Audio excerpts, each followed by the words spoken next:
Сәлем достар, каналыма қош келдіңіздер. Бүгін сіздерге осындай куб свечин жасап үйрететін боламын. Оған бізге осындай форма қажет болады, кубтың силиконовый форма. Одан кейін осындай воск болады. Менде пальмоядровый воск для формовой свечи деп аталады. Осындай ерітетін ыдыс, таразы, термометр қажет болады және фитиль қажет болады. Формаңызға байланысты фитильдің қалыңдығын қарайтын боласыздар. Және осындай краситель қолдандым. Украинский краситель. Яғни су, плитка керек. Водяной баняда ерітетін боламыз. Осындай қайшы фитиль кесетін және осындай шпажка. Бұнымен біз формамыздың астын тесетін боламыз, ортасын. Фитиль шығып тұратын жерді. Бірінші формамызды алып, фитилімізді орналастыратын боламыз. Ол үшін біздер шпательмен бірінші тесіп аламыз. Сол арқылы фитилімізді салатын боламыз ішіне.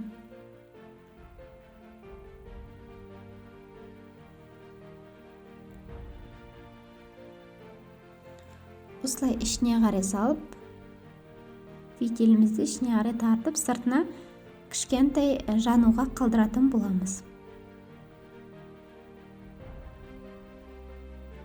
Енді фитилімізге держательді орнататын боламыз. Мен фитилді қимаймын, өйткені кішкентай кузоктарын қалдырып қойғым келмейді. Экономны пайдаланамыз.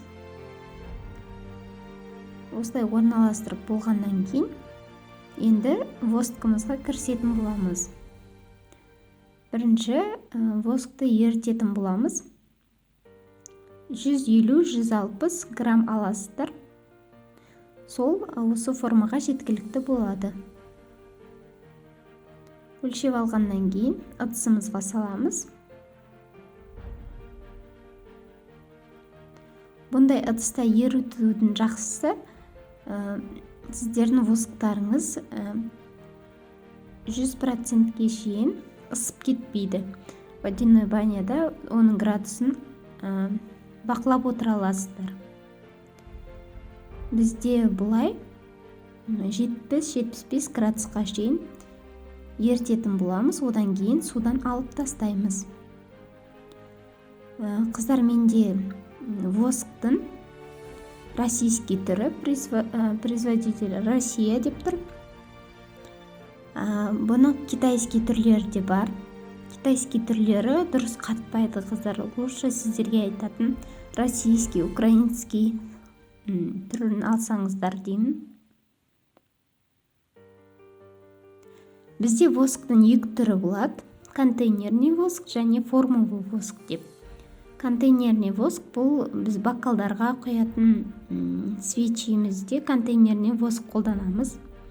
Неге оны қолданамыз десеңіз, олар жылдам ериді. Ал формовый воскқа ол контейнерный воскты қолдана алмаймыз.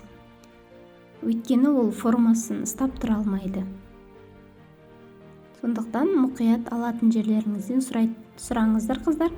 Мен осында бір магазинді қалдырамын. Өзім барлық заттарымды содан алғанмын. Сол магазиннен алсаңыздар болады, сұрасаңыздар.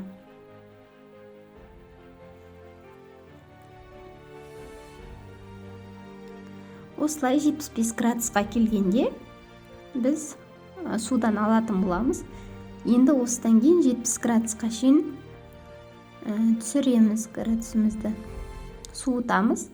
Одан кейін красителімізді қосатын боламыз. Красителімізді көп қоссаңыздар қою болып шығады, аз қоссаңыздар ашық болады. Түсті өзіңіздің ұнатуыңызға қарай салатын боласыздар. Свечи кепкен кезде кішкене ағаратын болады. Одан кейін біз ароматыр қостым мен. Гардения мен турбороздың ароматын қостым одан кейін. новичоктарға айтарым, мұнда кокосовый воск пен пальмиядровый восктан бастасаңыздар. Неше түрлі ароматтар бар, қыздар? 45 түрлі ароматтар бар. Неше түрлі жемістердің ароматтары, гүлдердің, свежий хлопоктың түрлі ароматтар бар.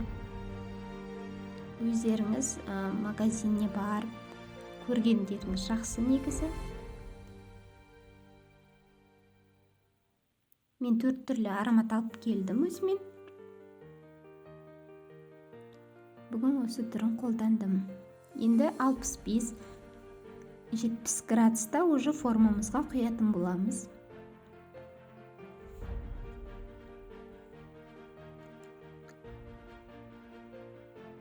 Формаға құйғаннан кейін, қыздар, одан кейін қозғамаймыз. Сол жерде кепкенше тегіс жерде тұратын болады.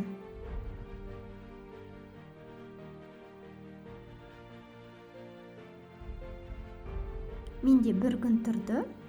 Мен келесі күні босаттым.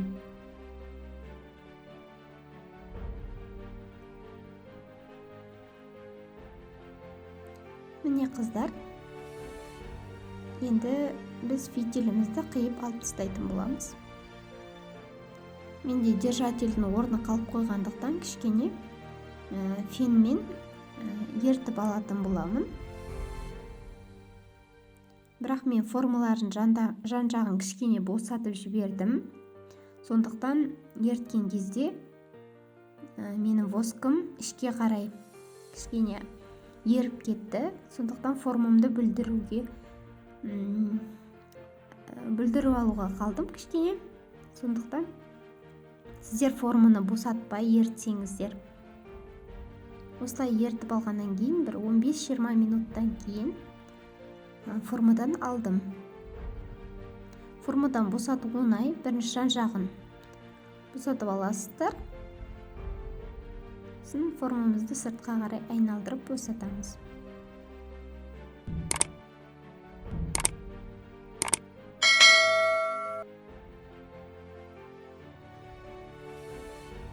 Міне, қыздар, осылай қалаған түстеріңізде әдемі осындай свечиді үйден жасап алыңыздар. Қыздар, каналыма тіркелуді ұмытпаңыздар.